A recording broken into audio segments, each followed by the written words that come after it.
tous mes profs me disaient, oui, je comprends pas ce que tu fais là, en fait. Si on sort des règles, bah, du coup, on est considéré comme un virus. J'avais ce sentiment d'être pas à ma place. Dans ce milieu-là, si ton mental ne suit pas, tes perfs ne suivent jamais. Bah, c'est quoi ta mission, toi? Moi, là-bas, c'était du 16 heures par jour, 24-24, 7 jours sur 7. Et je savais que déjà, de base, j'allais perdre de l'argent. 93% des gens perdent de l'argent. Alors, qu'est-ce qui s'est passé? Mon cerveau shut down. Et là, je perds des sommes, Astronomique. mais astronomiques. Alors, qu'est-ce que tu veux maintenant? Moi, je cherche une stabilité dans la vie. On se donne rendez-vous à 4 ans, on fait ça. Ouais, allez, on fait ça. Ça marche? Bienvenue sur Outception, les meilleures stratégies de motivation. Je suis Cécile, maître praticien en programmation neurolinguistique, spécialisée dans l'optimisation de la performance. Et au quotidien, je vous emmène à réaliser vos objectifs. Je reçois ici des personnalités inspirantes aux environnements complètement différents, avec un trait commun, la faculté de pouvoir accéder à leurs rêves les plus fous. Comment font-ils pour identifier leurs peurs, modifier leur schéma de pensée et passer à l'action? Retrouvez Outception sur votre plateforme favorite. Je vous souhaite une très bonne écoute.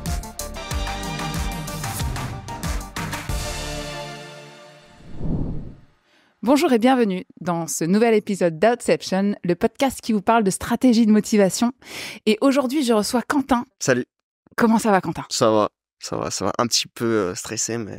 Bon, il n'y a pas de raison. Bon, Quentin, si je devais te présenter, je vais le faire très brièvement. Quentin, tu es trader. J'étais trader. Tu étais trader, Ouais. tu vois, ça commence bien. Et donc, si tu n'es plus trader, aujourd'hui, qu'est-ce que tu fais? En ce moment, j'ouvre une start-up liée dans la tech. En gros, je crée une application qui permet aux commerçants d'accepter la crypto-monnaie comme moyen de paiement. Je suis toujours intrinsèquement lié un peu au monde de la finance sans trop l'être. Je me suis un peu détaché de tout ça. Ok. Bon, aujourd'hui, je vais pas t'emmener sur les techniques de crypto, etc. C'est pas du tout l'objectif puisqu'on parle vraiment de stratégie de motivation. Et en fait, moi, ce qui m'intéresse, c'est de savoir comment tu fais ce que tu fais à l'intérieur de toi. Donc, je vais te poser une première question, Quentin, que je pose à tous mes invités quand je les reçois. Cette première question, c'est de savoir si j'avais le petit Quentin en face de moi qui a peut-être 6 ans, 7 ans, et que j'avais l'occasion de pouvoir lui parler et que je pouvais lui demander ce qu'il voudrait faire quand il sera grand. C'était quoi sa mission, son rêve, et qu'est-ce qu'il m'aurait répondu, ce petit Oula, déjà à l'époque, j'étais un peu lunaire dans mes façons de penser, c'est-à-dire qu'à 6-7 ans, je sais que je voulais être avocat spécialisé dans les droits d'entreprise internationales et je voulais être à l'école d'Harvard. À 6-7 ans, Ouais. tu savais que tu voulais être Ouais. avocat Ouais, et Harvard. ouais, j'étais. C'est parce qu'après, ma mère m'a toujours un peu guidé sur des belles écoles et je me suis toujours assez intéressé. Donc, ouais, c'était un peu. Ouais, je suis un peu perché des fois. Non, mais enfin, depuis le plus jeune âge, c'est. Ouais. Alors, est-ce que tu arriverais à te souvenir qu'est-ce qui t'a... Alors, tu me parles de ta maman qui t'a un petit peu guidé là-dessus, Ouais. mais parce que pour le coup, Bah, tu fais après, tu fais pas de droit, du coup? non, mais c'est parce que je pense qu'en fait, toute ma famille est un peu liée dans le monde de l'entrepreneuriat. Mon père était agent immobilier, mes grands-parents aussi. Donc, en fait, j'ai un peu baigné dans ce monde-là en étant jeune. Et je sais que mon père avait pas des soucis, mais des liens avec des petites histoires juridiques. Et je me suis toujours dit, ouais, si dans l'idée, je peux aider mon père à ce niveau-là, pourquoi pas donner ma pierre à l'édifice dans ce milieu-là, comme ça. Ok, et alors, du coup, à 5, 6, 7 ans, non, peut-être pas 5, mais 6, 7 ans, t'as déjà quand même Ouais, j'avais une idée vraiment bien... Alors, combien de temps ça dure, cette idée-là? Je pense qu'elle dure, c'est assez brève, elle doit durer jusqu'au collège, parce qu'après le collège c'est quand même un moment où on se cherche en tant que jeune, donc très vite l'idée en fait s'estompe parce que je sais plus trop vraiment ce que je veux faire, mais j'ai toujours ce truc, je me rappellerai toujours de mon père parce qu'il m'a toujours emmené aux écoles, avait toujours cette même raisonnement en me disant, tu sais Quentin, il faut travailler dur à l'école, tu as 10 ans de travail et après tu as une vie devant toi assez tranquille. Bon, chose que j'ai écouté mais j'ai pas forcément fait, j'ai pas vraiment écouté mon père de cette manière-là. Mais ouais, je pense que vers le collège, après, ça s'est arrêté. Et je me suis dit, je me cherchais, je savais pas vraiment ce que je voulais faire.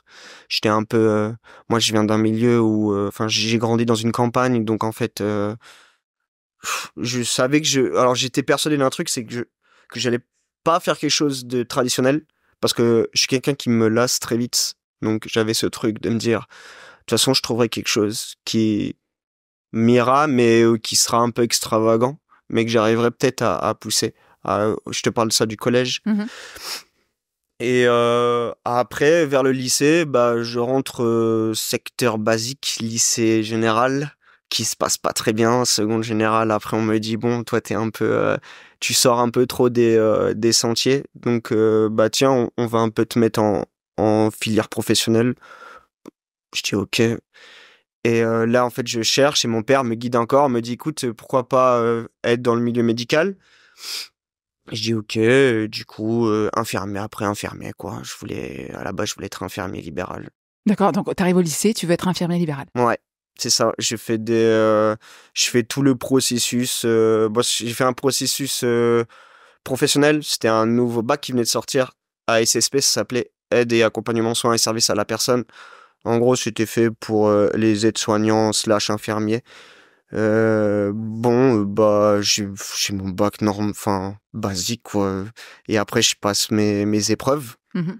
Pour être infirmier, ce qu'il te faut faire un test écrit, test oral. Bah, je les loupe. Je les loupe. Le premier, je le loupe, et le deuxième, après, je le loupe aussi, mais disons que le deuxième, j'avais trouvé ma voie à ce moment-là, et je savais que, bah, en Finalement, fait, c'était plus infirmier. j'étais vraiment pas du tout dans ce milieu-là, c'était pas ce que je voulais faire.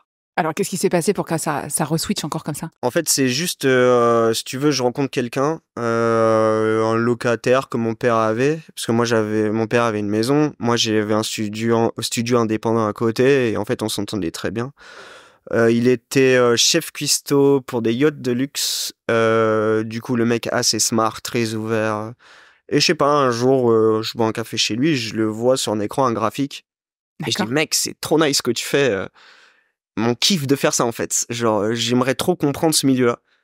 Le mec archi cool me dit écoute, ok, tiens, voilà une clé USB.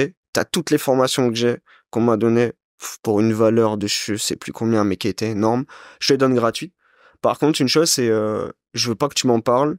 Je veux pas que tu me poses des questions parce que j'ai d'autres choses à faire. Donc, bah, enjoy et try hard de ton côté. Et en fait, à ce moment-là, du coup, je passais la deuxième fois mon concours. Et en gros, mon concours, je le travaille pas, quoi. Je travaille 12 heures par jour à lire des livres en anglais.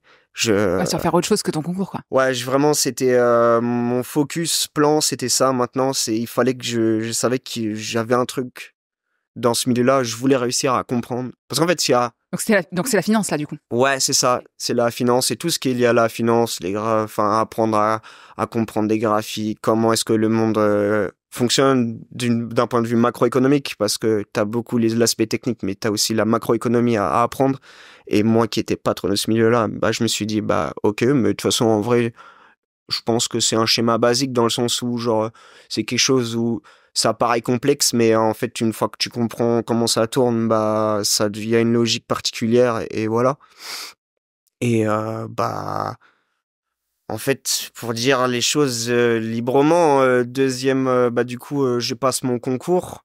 Ah, c'est pas bien ce que j'ai fait, mais je l'ai fait. C'est-à-dire, j'arrive, je passe mon concours à l'écrit et puis au bout de 10 minutes, je dis à la personne, bah en fait, je vais sortir de la salle, j'ai rien à faire ici.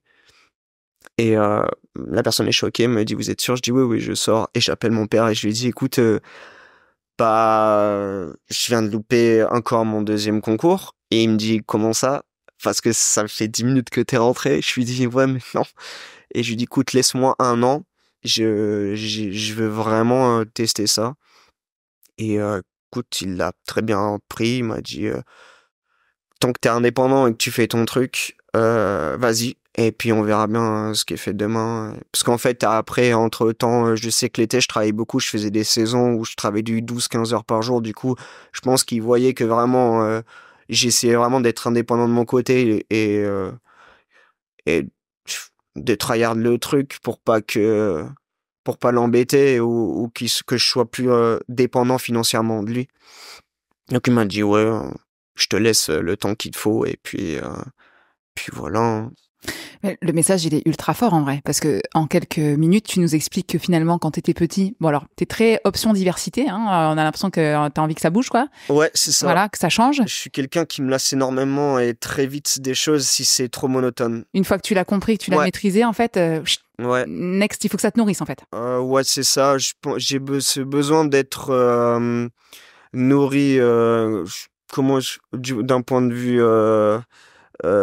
cerveau où enfin j'ai besoin d'avoir une communication assez ouverte avec quelqu'un et même dans ce que je fais, j'ai besoin vraiment que ça me prenne vraiment la tête et qu'une fois que je l'ai compris, en fait, je puisse voir un schéma assez global de la chose. Finalement, si c'est trop simple, ça te fait suer, quoi. Ouais. On adore. Ok, donc ce qui est génial, c'est que du coup, tu m'expliques que dans ta scolarité, bon, t'es pas le plus brillant des élèves. Alors, non, j'étais pas le plus brillant. En fait, j'avais énormément de facilité. Pour te dire, tous mes profs me disaient, oui, je comprends pas ce que tu fais là. En fait, tu devrais pas être dans le secteur, enfin, dans le cursus professionnel. Je sais que j'avais des profs assez cool qui ont voulu me faire passer dans un secteur technologique qui, normalement, de ce qu'ils disaient, devait être dans les cordes, mais je m'en fous. Et ils ont pas décelé qu'au final, tu t'ennuyais, quoi. Si, mais en fait, le problème, c'est que je pense, après, attention, c'est que le secteur, enfin, tout ce qui est point de vue école en France, c'est soit on rentre dans les règles, et si on sort des règles, bah, du coup, on est considéré comme un peu un virus et échec scolaire. Et du coup, en fait, bah, je pense que pour eux, j'étais, pour la plupart, 80% des profs, parce que j'aime bien mettre des chiffres un peu à beaucoup de choses. Pour 80% des profs, j'étais beaucoup en échec scolaire, mais pour les 20% autres, ils savaient qu'en fait, j'avais rien à faire là et que je faisais juste pas partie du secteur scolaire basique et voilà. Exactement. Et quand parce que finalement, bon, t'es un élève lambda qui est potentiellement pas au bon endroit, au bon moment, enfin, de ce que je comprends. Mais par contre, ta détermination et ta mise en action, elle est déclenchée par ton intérêt, quoi. Ouais, c'est ça. C'est mon intérêt propre. Je pense que c'est un peu un problème d'ego, dans le sens où, genre, je pense que j'ai un ego quand même assez particulier, un gros ego pour ce qui m'intéresse ou ce qui m'intéresse pas.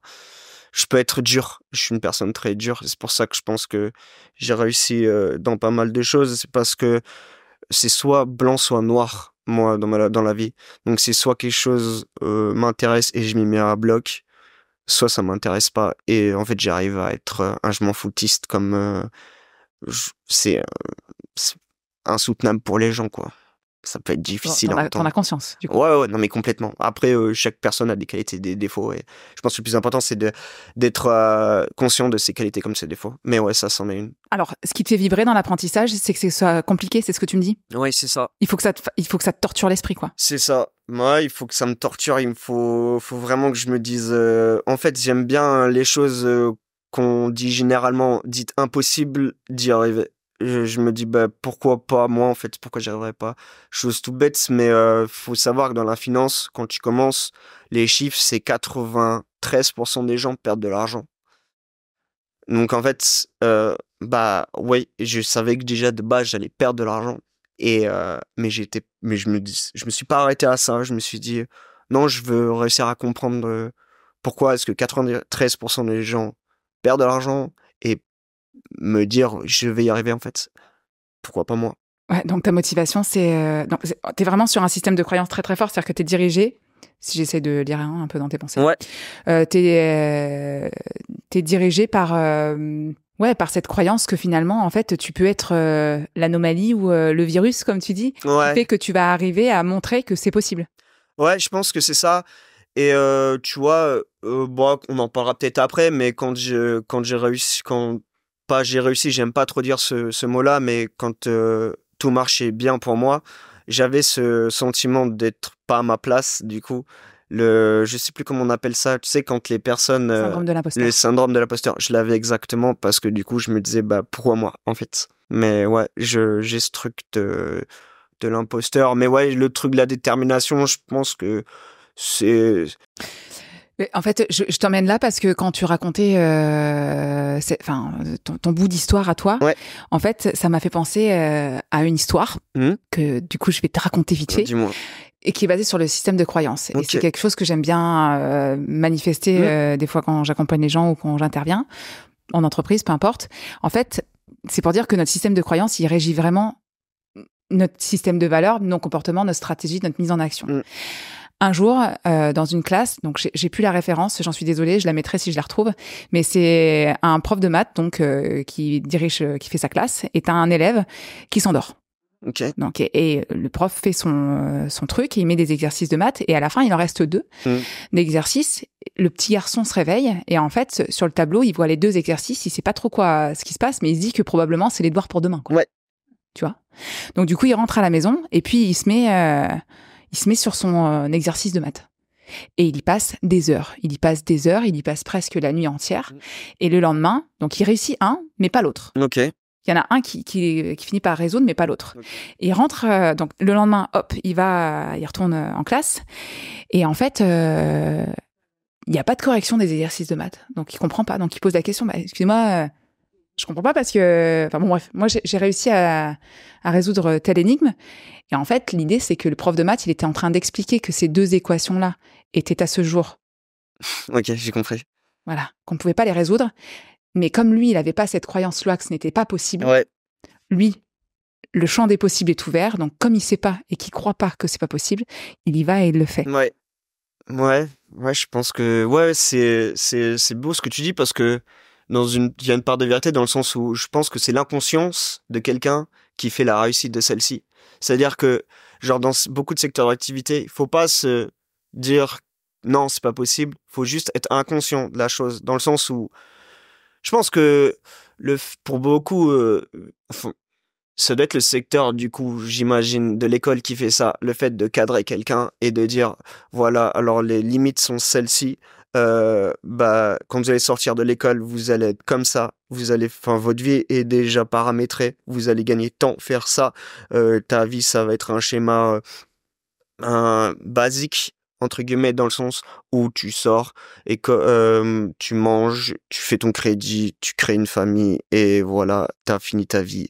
Et en fait, tu t'es jamais vraiment lancé parce qu'en fait, t'as toujours eu peur que ça ne marche pas ou tu t'es dit non, je ne réussirai pas. Alors que, en fait, si juste on a ce petit déclic d'inconscience dans le sens où on n'écoute pas. Mais je pense qu'aussi c'est très il faut aussi avoir un caractère un peu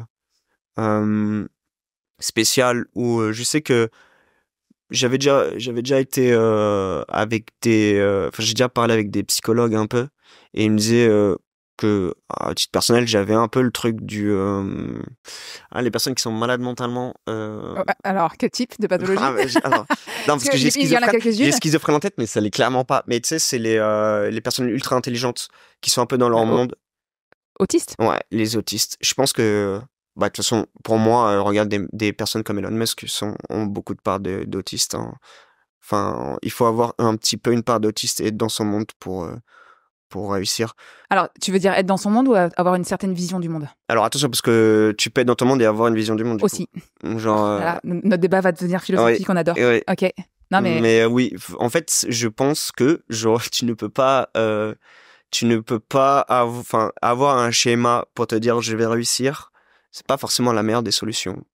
Je pense qu'il faut t'écouter. Mais il y en a peut-être... Et en même temps, tu vois, tu faisais le parallèle avec les gens qui, en fonction du cadre, ils voulaient leur maison, gagner tant d'argent, le chien, les enfants, et en soi, ça leur va très bien. Oui, et genre c'est... Et c'est ok. Et finalement, eux, leur objectif de vie, c'est celui-là, et finalement, ils se sentent complètement réalisés, et pleinement réalisés, parce qu'ils sont... Enfin, leur mission, c'est finalement peut-être...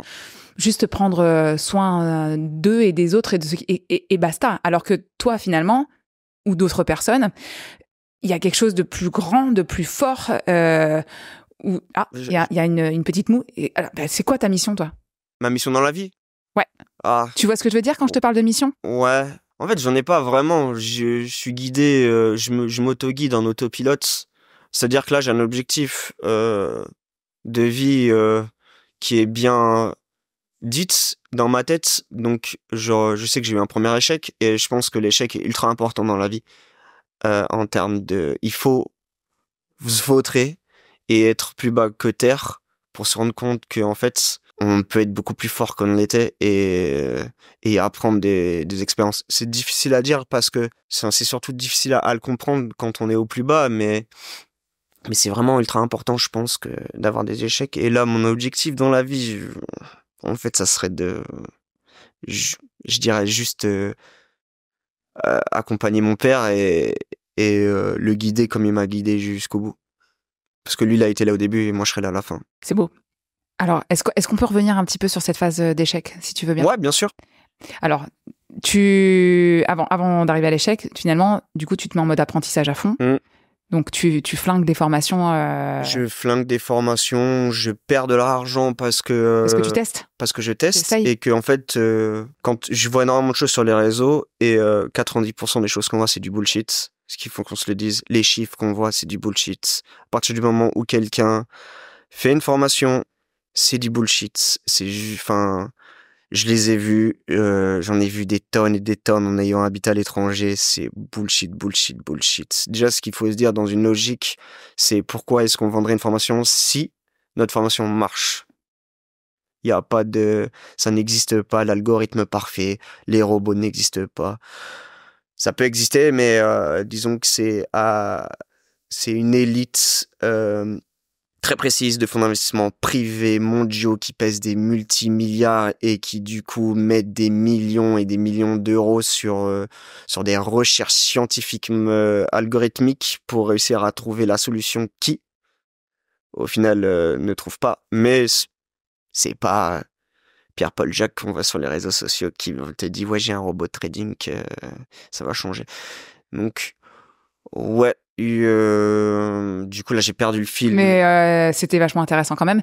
Je t'avais amené sur le fait que tu flingues des formations, tu te nourris, Ouais, tu te formes, ouais, tu perds de l'argent je perds de parce que tu l'argent pratiques, parce qu'il faut tu pratiquer. t'expérimentes. Ouais, et du coup voilà, c'est là où du coup au final, c'est parce qu'en fait beaucoup de choses des chiffres qu'on voit sur les réseaux sont des fake accounts, Mhm. des demo accounts, ce qu'on appelle ça, c'est des comptes démo, du coup c'est pas de l'argent réel, Mhm. mais en fait la transition entre argent réel et argent fictif du coup est différente d'un point de vue psychologique, Ok. parce qu'on sait que c'est pas son argent, du coup on teste, mais ouais ça marche, on gagne de l'argent, c'est cool, on en perd, c'est cool aussi, on s'en fout, il y a une détache complète, du coup je passe directement sur de l'argent réel.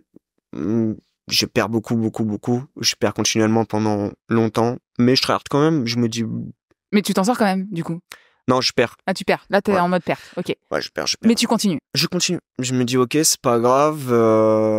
Qu'est-ce qui fait... Enfin, je cherche à comprendre quelles sont mes erreurs. Jusqu'à ce que je me rende compte qu'en fait, les erreurs n'étaient pas que fondamentales ou techniques, mais que c'était juste dans la tête. Parce Des freins. ouais. C'est parce qu'en fait, ce qu'il faut se dire, c'est que dans le monde de la finance, pour moi, c'est que moi qui vois les choses comme ça, la réussite de quelqu'un se fait 70% à partir du mental de la personne. C'est-à-dire que si une personne a un mental assez solide et qui s'est rigidifié d'une certaine manière, qui lui correspond, je dis pas qu'il y a une manière précise pour réussir, bah elles peuvent tout fracasser. Jusqu'à un certain temps. Attention, parce que la finance c'est beau, on gagne beaucoup d'argent, mais c'est très destructeur. Ça détruit les gens. Pour différentes raisons, mais ça les détruit. Ok. Donc là, mentalement, Donc, tu fais sauter tes freins. Ouais. Alors, qu'est-ce qui se passe à ce moment-là? Je fais sauter mes freins et là, du coup, j'arrive à être rentable. Je gagne beaucoup d'argent. Je gagne de l'argent et je me crée un capital. Alors, je suis toujours en France. D'accord. Après, tu vas partir à l'étranger. Alors, excuse-moi, je reviens sur tes freins. Comment tu fais? Qu'est-ce qui se passe? Alors, en gros, ce qui se passe, c'est j'opte pour une idée de vision où je me dis l'argent, c'est une série de chiffres. Alors oui, genre ça me coûte de l'argent, mais que je gagne de l'argent, que je gagne 1000, 2000, 10 000, 100 000, c'est juste des zéros. En fait, ça n'a... Donc tu mets plus de valeur? Non. En fait, j'arrive à me dissocier complètement de la valeur de l'argent. Et de l'impact? Ouais. Et du coup, vu donc que... t'es en mode complètement observateur de ce qui se passe. Ouais, c'est ça. Je suis très extérieur à la situation. C'est-à-dire que plus, genre, même si les sommes sont importantes ou pas, je suis très observateur et je me dis, bah ok, j'ai perdu. C'est pas grave. Next. En fait, j'apprends à mon cerveau à gérer un stress, à le conditionner, pour faire en sorte que quand je suis trop stressé, bah juste mon cerveau shut down et me fait passer à une étape d'après. Si je suis trop dans trop stressé, je m'endors. D'accord. Ouais, c'est vrai. C'est vrai? Ouais, je Quand m'endors. t'es trop stressé, tu t'endors? Je m'endors. Mon cerveau shut down, je me pose. Tu lui as appris à faire ça? Ouais, je me pose, bam, je m'endors et je me réveille le lendemain. Et en fait, ça me permet de créer une nouvelle page s'ouvre. Et du coup, l'impact de la veille, il n'y a plus d'impact de la veille sur le lendemain. Alors attends, parce que j'adore. Donc du coup, quand tu dis c'est derrière moi, Donc là, tu arrives à retrouver une situation pareille? Ouais. Ok. Donc quand tu dis c'est derrière toi, est-ce que mentalement, c'est vraiment derrière toi? C'est vraiment derrière moi. Et en C'est fait, rangé derrière ouais, toi. c'est fini. Ok, c'est pas grave. Alors, est-ce que tu peux matérialiser ce dernier mois? Le Est-ce que... matérialiser? Ouais, c'est un truc un peu chelou. Hein. Non, mais dis-moi. Mais tu vois, parce que je sais qu'on a Ouais. certaines connexions sur certaines discussions. En fait, notre cerveau, on place des choses à certains endroits. Et en fait, nos souvenirs, nos expériences, etc. Et en fait, suivant où on les place, ça va avoir plus ou moins d'impact, soit sur nos décisions, nos choix ou nos sensations, nos émotions. Et en fait, quand tu dis que tu l'as mis derrière... Je l'ai mis dans la même case, si tu veux, que les choses qui me gênent et qui s'accumulent. Est-ce que tu arrives à les visualiser? Oh ouais, je les visualise. Ouais. Alors, ça se manifeste comment? C'est quoi? C'est des disques, c'est des livres, c'est quoi? Des fiches, des notes? C'est en fait, je les visualise avec des images où, en gros, c'est un peu mon problème un problème d'expérience dans la vie, c'est-à-dire que du coup, quand tu fais ce milieu-là, toujours ce que tu fais, c'est que tu visualises le pire du pire. Et en fait, moi, je les visualise dans le sens où, et si j'alignais tout un à un, qu'est-ce que ma vie serait? Donc, tu te fais des hypothèses de toi en plusieurs versions. Ouais, voilà, c'est ça. Et le fait de mettre ça en parallèle, de faire une comparaison, ça te permet de prendre telle ou telle action. Ouais, c'est ça. Après, non, parce qu'en vrai, je te dis, j'ai vraiment ce truc de me dire, une fois que c'est derrière moi, déjà, j'y reviens pas. Ouais, t'y retournes pas. Ouais, jamais. Ou alors, moi, ça m'est arrivé, hein, mais c'est quand c'est une grosse phase de stress, il est possible que les choses qui sont derrière reviennent. Et donc, mais je les remets. Ça revient parce que c'est du stress et du coup, les énergies de mon cerveau font que, du coup, tout le mal qui est déjà derrière ressurgit un peu, mais si je le recentre. Et après, ça repart. Et voilà. Et ça te permet de continuer d'avancer. Ouais. Et je pense que c'est un peu... tu peux l'imaginer comme un cheval quand on lui met les œillères. Le cheval, quand il voit pas ce qu'il y a sur le côté. Du coup, il est pas stressé. Moi, c'est pareil. C'est-à-dire que je mets des œillères, j'avance. Tu te mets dans l'action. Ouais. T'arrêtes de penser. C'est ça. Après, je pense beaucoup. Hein. Mais disons que... Ouais, je pense beaucoup. Mais sur le moment, genre, il y a des phases où je me dis... on y va et puis on verra sur le moment. Tu te mets en action. Ouais. Et alors, pour te mettre en action, tu te prépares? Ouais, je me prépare. Du coup, déjà, la première étape, c'est d'apprendre à me connaître vraiment. Parce que, en fait, je veux changer ma manière de penser psychologiquement pour le travail, mais du coup, je dois changer aussi dans la vie de tous les jours. Donc, j'ai appris à me connaître. Qu'est-ce qui me fait du bien? Qu'est-ce qui me fait du mal? Qu'est-ce qui dans ma vie va? Qu'est-ce qui dans ma vie ne va pas? En fait, je restructure toute ma vie, je reconditionne tout mon cerveau pour faire en sorte que je redevienne un peu plus carré professionnellement parlant et que je devienne surtout quelqu'un qui arrive à recevoir les coups comme ça mais du coup tu les reçois pas, tu les acceptes. Ouais, tu les reçois. Ouais, mais tu les reçois mais tu les ouais. Au lieu de les refuser ou de bloquer, en fait tu les intègres finalement. Ouais, c'est ça. Et du coup j'apprends juste à les intégrer. Ouais, tu les intègres et tu les laisses passer. Je me crée un filtre, je pense. Je me crée un filtre, une énergie particulière pour juste me les filtrer en moi. Ok, donc là on y va, on y retourne sur cette période de grand succès et puis de... Ok. Bon, du coup on va pas si vite parce que c'est-à-dire qu'après je décolle à l'étranger. D'accord. Pendant 4 ans. Et du coup, je crée ma boîte, tout se passe bien. Et encore que tout se passe bien, c'est un peu l'utopie que je me crée parce que du coup, ces zones d'ombre accumulées font que du coup, déjà de base, en commençant dans ce milieu-là, j'avais déjà lu des études qui disaient qu'un trader à son compte, attention, parce que les traders qui sont en banque, c'est une pression, mais c'est pas la même pression. Mmh. Un trader à son compte a entre 10 et 15 ans de longévité mentale.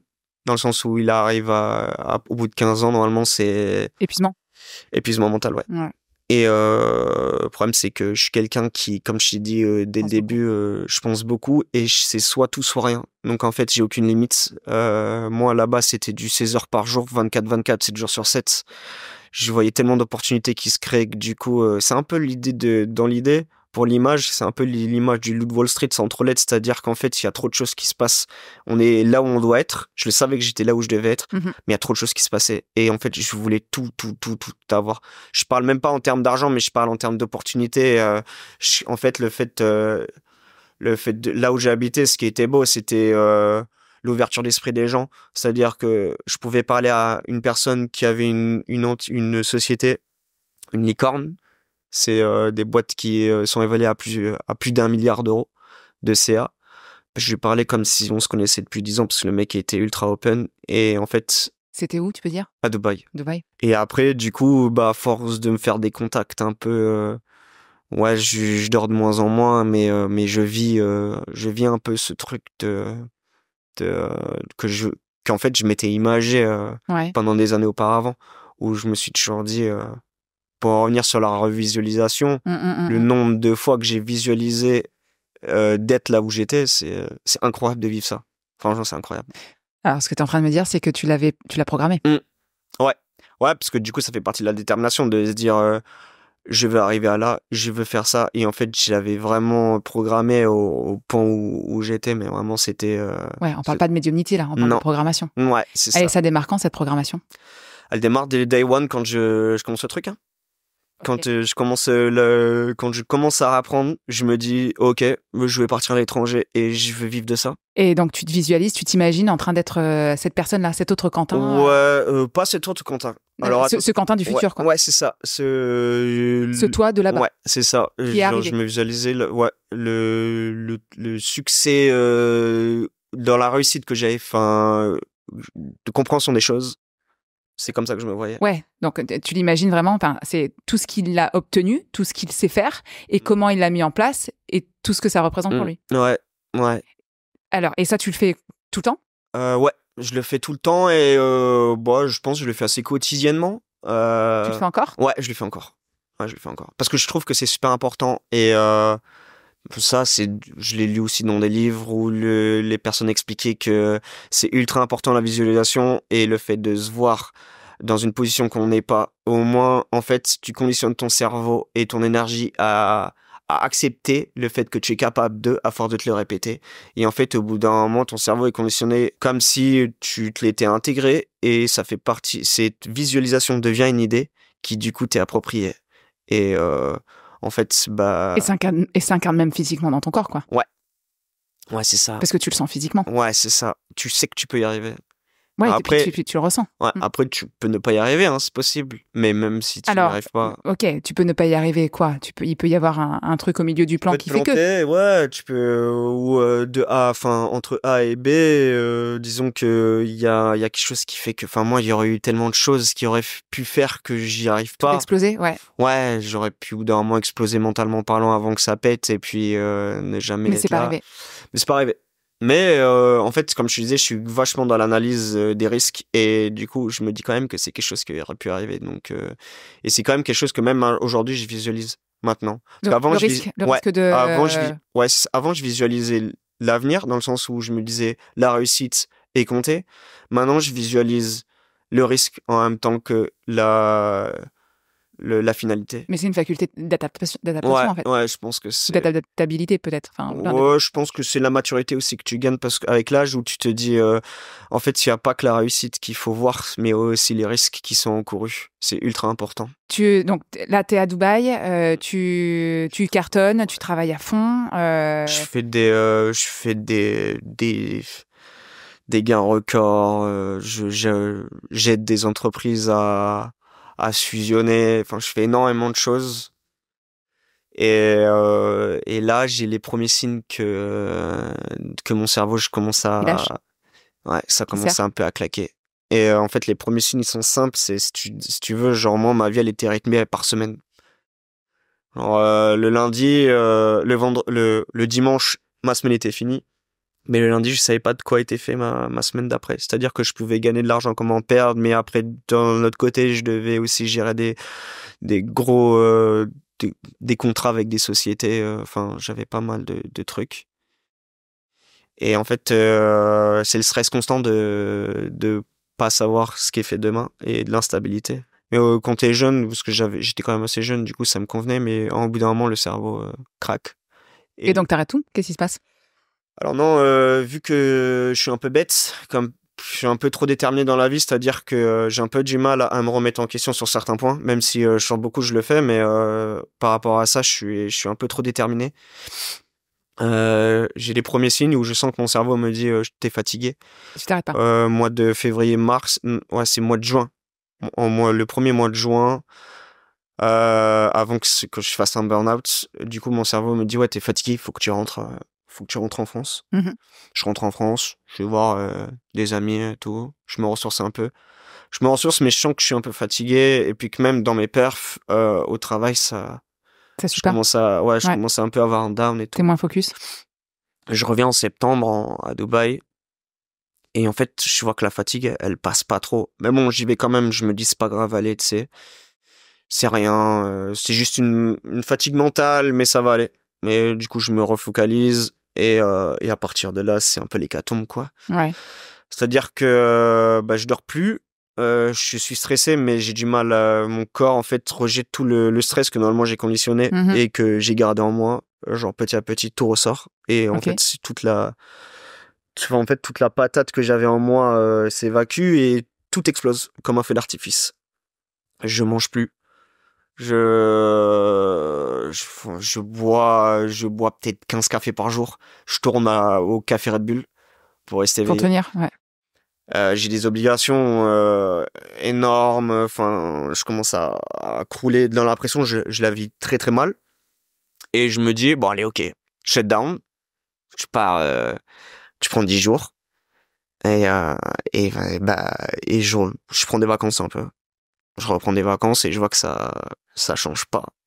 Je me dis putain. Et là, je commence à comprendre que tu vois, les 10-15 ans, moi, j'ai peut-être pas la capacité mentale, même si je pensais avoir un gros mental, à faire 10-15 ans, mais je pense que peut-être ça va faire, parce que mis bout à bout, depuis là où j'ai commencé jusqu'à là où je te parle, c'est 8 ans. Ok.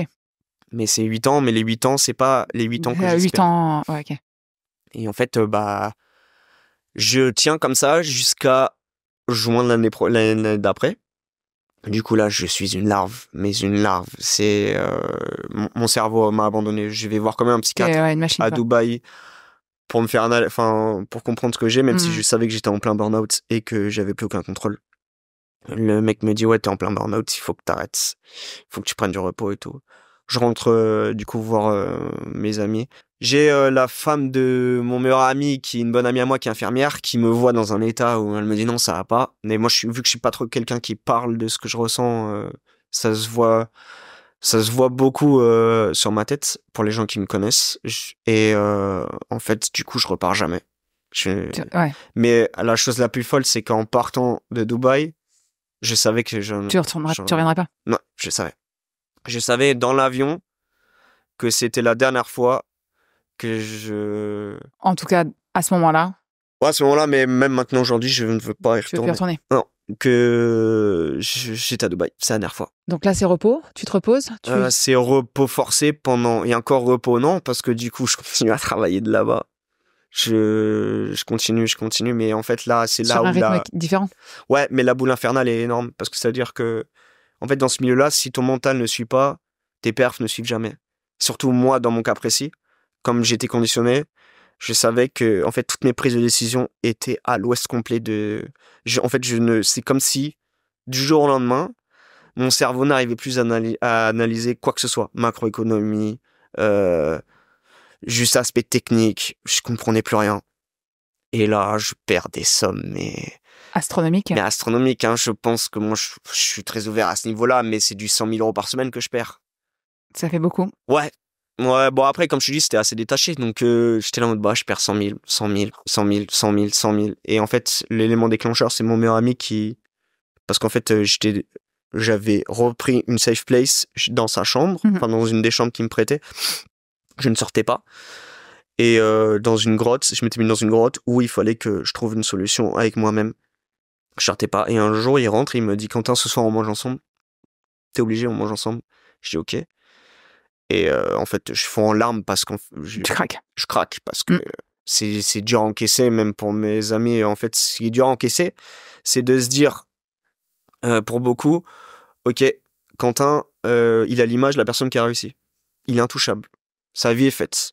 Tu rentres dans les cadres, du coup, les cadres que je disais avant de la personne qui a réussi. Du coup, t'as un peu cette pression qui se fait. La pression extérieure, de l'image que tu renvoies. Ouais, et c'est finalement, ça. Même si moi, l'image, d'une manière générale, je suis quelqu'un qui est assez détaché de l'image ou de ce que enfin, je suis pas là pour plaire aux gens. Je suis comme je suis. Et puis, soit tu m'acceptes, soit tu m'acceptes pas. Mais si tu m'acceptes pas, bah, bonne chance, merci, au revoir. Je t'aime bien, mais voilà. Mais du coup, mon meilleur ami me dit, écoute, là, c'est simple. Je lui dis tout ce que je te dis là. Et il me dit une phrase qui me marque, qui me dit, c'est simple, c'est soit là, Quentin, tu arrêtes et il te reste un peu d'argent pour rebondir. Soit, bah, tu viens au chantier avec moi. Mais, parce que lui est carreleur. Je ne suis jamais allé sur un chantier de ma vie. Et j'ai des mains mes amis se moquent de moi en disant, tes mains sont faites pour cliquer sur un clavier et sur une souris, mais pas pour porter du ciment. Et en fait, là, je me dis, putain, c'est vrai que si j'arrive pas à shutdown complet ce que je fais, tu vas tout perdre. Je perds tout, en fait. Tout ce que j'ai créé, tout ce que j'ai fait. C'est là le déclic, le déclencheur de. Ouais. Ok. Et du coup, là, j'arrête vraiment tout. Je supprime tout ce qu'il y a sur mon ordi lié au truc. J'envoie des messages à tous les mecs. Je leur dis, écoutez, je peux plus travailler. Je suis dans une incapacité à travailler. Merci. Et c'est là où... J'ai besoin de temps pour moi. Et du coup, c'est là où je prends la décision de plus travailler dans la finance. Genre que c'est plus pour moi. Et pourtant, j'ai reçu des offres de travail qui sont incroyables, hein. Je suis un London lover, je kiffe cette ville, pour moi c'est la meilleure ville au monde. J'ai eu des offres de boulot liées encore à la finance. Mais non. Ouais, mais ça correspond plus à... Ouais, j'ai passé l'étape de vouloir cette vie-là, quoi. En fait, Alors, qu'est-ce que tu veux maintenant? Moi, je cherche une stabilité dans la vie, c'est-à-dire que avant j'avais un modèle de vie très instable. Mais ça m'allait. Mais parce que du coup, c'était quelque chose qui, comme on disait au début, m'enrichissait mentalement. Ouais, puis qui était un peu grisant aussi, peut-être. Ouais, mais c'est parce que du coup, l'instabilité me mène au fait de ne jamais être ennuyé, la chose. Tu vois? Ouais. C'est-à-dire que du coup, il y a toujours ce facteur risque qui te motive, qui te booste. Et en fait, c'était toujours challengé. Et... mais bon, au bout de 8 ans, quand tu fais ça et que tu te rends compte que toutes les semaines, oui, bah, tu gagnes très bien ta vie et machin. Bah, finalement, la routine, elle est là, en fait. Tu vois, ce que tu cherches finalement à être diversité, option. En fait, une espèce de tension permanente pendant 8 ans, j'imagine, hein, par rapport au stress, aux résultats, aux clients, etc. Finalement, tu gagnes. Mais cette routine, finalement, et cette fatigue, elle est plus elle est plus nourrissante pour toi. Et c'est peut-être pour ça aussi que ton corps, il lâche. Ouais. Mais est-ce qu'aujourd'hui, vraiment, donc tu cherches une stabilité, parce que tu disais que l'instabilité, c'est ce qui te nourrissait aussi. Mais aujourd'hui, avec ce que tu es en train de faire, après ce passage vraiment dans le down, est-ce que tu crois vraiment que la stabilité totale, c'est vraiment quelque chose qui te correspond? Alors attention, parce que... Et ça veut dire quoi, stabilité? Oui, voilà. En fait, le principe même de stabilité dépend de chaque personne. Genre, chacun a sa propre vision de la stabilité. Bien sûr.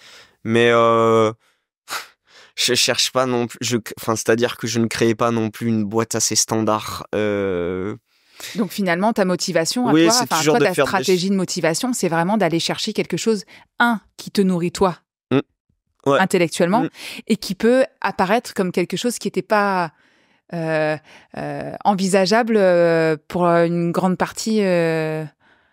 Si, puisque tu dis que t'aimes bien chercher la différence. T'aimes bien aller chercher les 7% des 93%. Non, mais t'as raison. Mais sur le principe, t'as raison. Mais en fait, le problème, c'est que moi-même, l'imager, ça me gêne. Parce que... Pourquoi alors, en quoi ça te gêne? Parce que je suis comme ça. Parce que je suis gêné le fait de me dire que je suis quelqu'un... Parce qu'en fait, je trouve ça un peu... Bon, alors, même si ça l'est pas, mais je trouve que ça a une part d'égocentrique de se dire, OK, moi, je veux juste créer des choses qui me semblent impossibles. Alors qu'en fait, c'est juste... C'est ton challenge, en fait. Et t'as pas envie de le crier sur le monde entier. Non, mais ouais. Tu vois ce que je veux dire? Là, c'est pas une histoire d'ego, c'est une histoire d'animation perso, en fait. Hein. Ouais. Ah, je sais pas, ouais.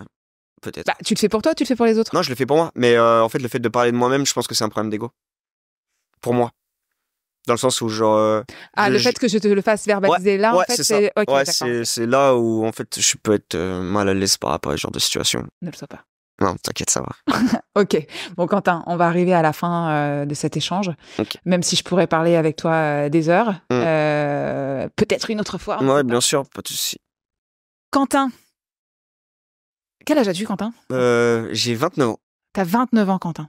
Oui. Alors, si on se projette dans ce Quentin Success que tu visualises encore peut-être tous les jours, il est où? Il fait quoi? Il est à Londres. Ok. Il a sa boîte qui marche très bien, qui est stable. Et il vise d'ici 10 ans le marché international. Bah, écoute, on va être... Alors, dans combien de temps on peut vérifier ça? Je pense d'ici 4 ans. Ah, on se donne rendez-vous dans 4 ans, on fait ouais, allez, on fait ça. Ça marche? Ouais. Ah, merci Quentin. Merci pour cet échange. Alors, dans 4 ans. Merci d'avoir écouté, visionné cet épisode. J'espère qu'il vous a plu. Je vous invite à m'envoyer un message si vous-même vous souhaitez passer à l'action et lever vos freins. N'hésitez pas à vous abonner et rendez-vous très bientôt pour un prochain épisode.